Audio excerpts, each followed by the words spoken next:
You see, in Jesus' day and in the Apostle Paul's day, as he's writing the letter to the Romans, the religious people then had an incorrect view as well of what would get them into God's kingdom. They placed the emphasis on being obedient in actions over being obedient in motives. The Gospel of Matthew, chapter 9, beginning in verse 9, Jesus has an encounter with the Pharisees that reveals what we're looking at.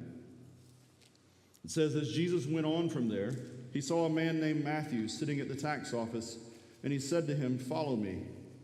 And he got up and followed him. While he, being Jesus, was reclining at the table in the house, many tax collectors and sinners came to eat with Jesus and his disciples. When the Pharisees saw this, they asked his disciples, "Why does your teacher eat with tax collectors and sinners?" Now when he heard this, he said, "It is not those who are well who need a doctor, but those who are sick. Go and learn what this means.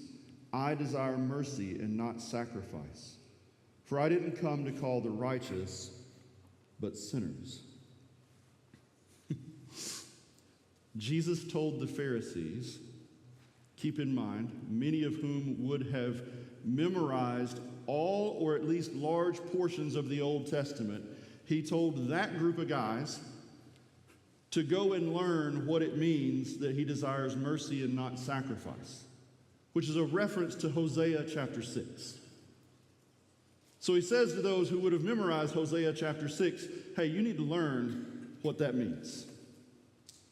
The audacity of such a man to say this to the religious elite of the day. But Hosea 6:6 says, "For I desire faithful love and not sacrifice, the knowledge of God rather than burnt offerings." So Jesus recognized the Pharisees were all about the ritual. They were all about the religion. But they couldn't see the Son of God sitting in their midst. They were doing the right things for the wrong reasons. They were seeking to justify themselves before God while judging harshly anyone who did things differently than they.